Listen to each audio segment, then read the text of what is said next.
Hi everyone. So what I want to talk about in this video is the differences between foam-filled and pneumatic or air-filled tires for power wheelchairs. I'm also going to show a little bit of information to help in the practical steps of changing a flat air-filled or pneumatic tire. So let's start with the differences. Foam-filled tires are reliable. They don't lose tire pressure, they don't puncture, and you can get them so that they're more reliable in climates that are snow-filled. In contrast, the downside of them is that they resonate the vibrations that you're driving over as you operate the wheelchair outside. So a practical example of what I'm trying to say is driving a foam-filled tire on a sidewalk is like operating your power wheelchair driving over train tracks. You know, it's just thump, thump, thump, thump, thump, and it resonates through the frame of the wheelchair. So foam-filled tires tend to be recommended for people who are not enduring the challenges of chronic pain. On the other extreme are the pneumatic or air-filled tires. You can lower the tire pressure during the winter months, so it's got a little bit of a bigger footprint to help manage with traction. Its benefit, as the downside of the foam-filled, is that it helps absorb the vibration, kind of like you hear about air shocks in the vehicle industry. The problem with this, though, is that they do need maintenance, keeping the tire pressure consistent, and also in terms of punctures.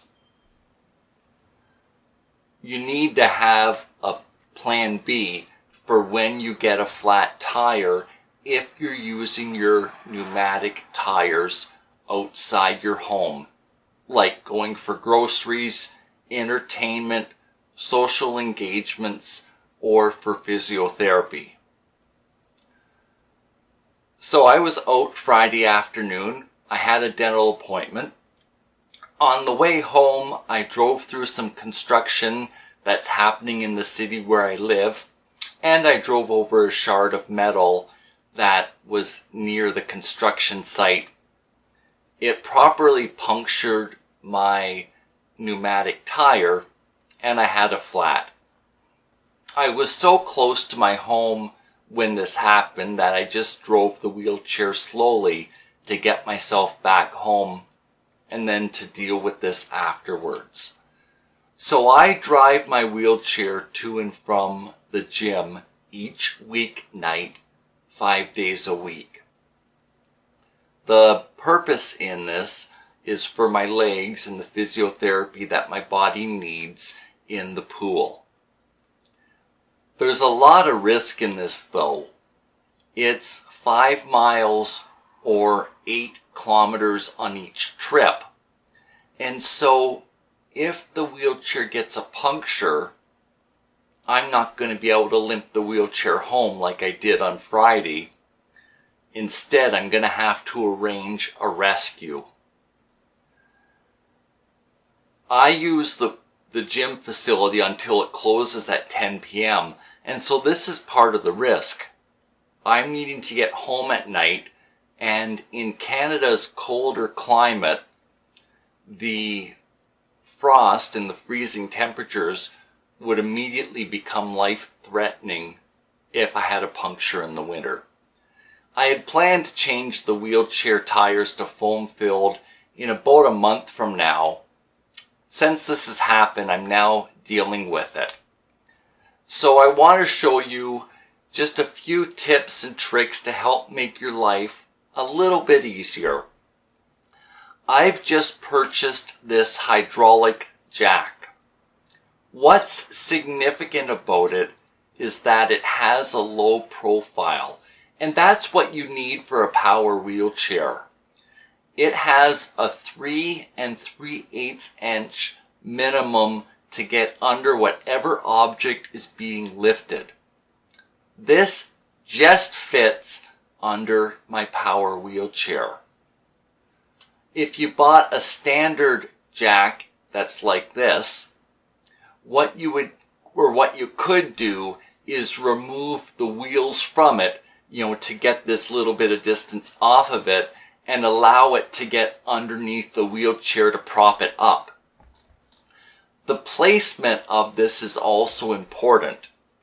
I've supported it under the structural steel on the left-hand side, so it's raising up the left-hand tire that was punctured. The tools you need to change a wheelchair tire are a socket set, a wrench set, and an Allen key set.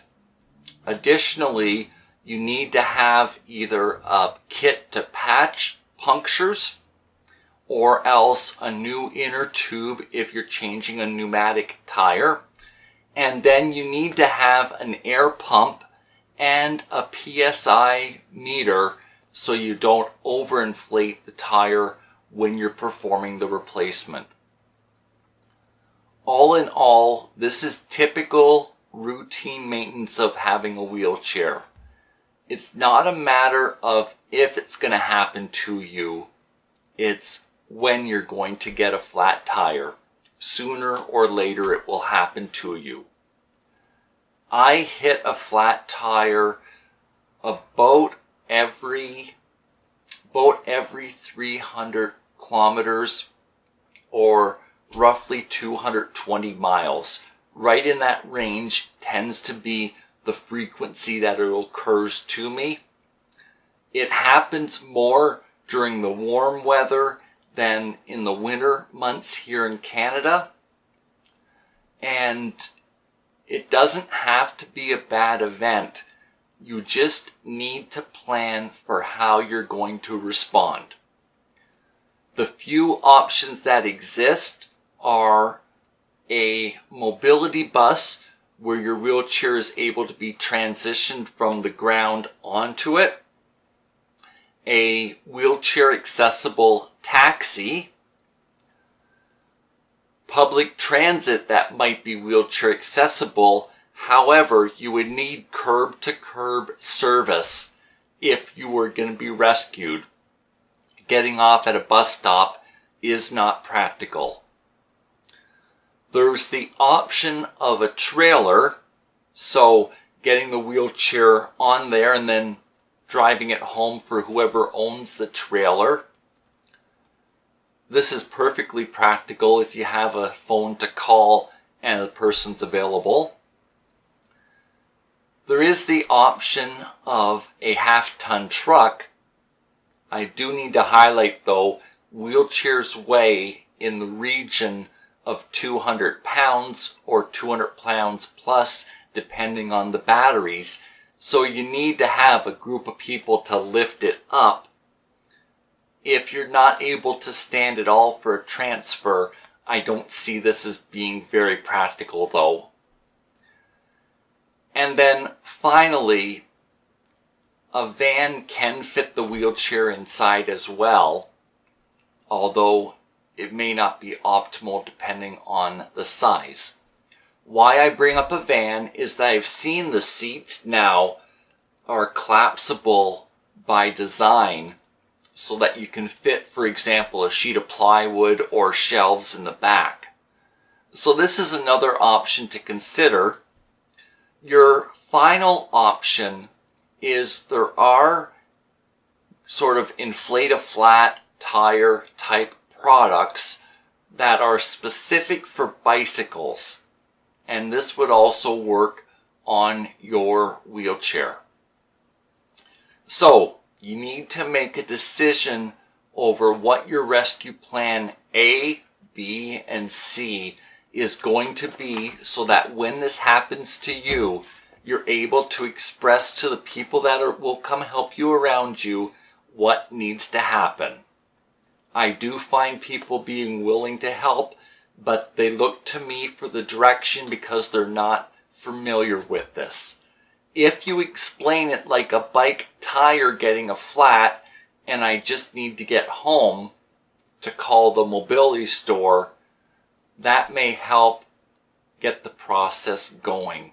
People can relate to a bicycle getting a flat tire.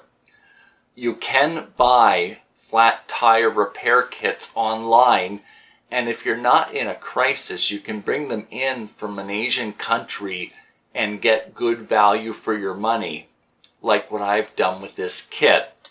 Although I'm going to need to buy more contact cement because that's not being able to stand up to all the number of patches that are included. This is sort of what I know about changing a flat in general knowledge. I hope this will help you. I know that these devices are meant to be a tool and an asset to your life.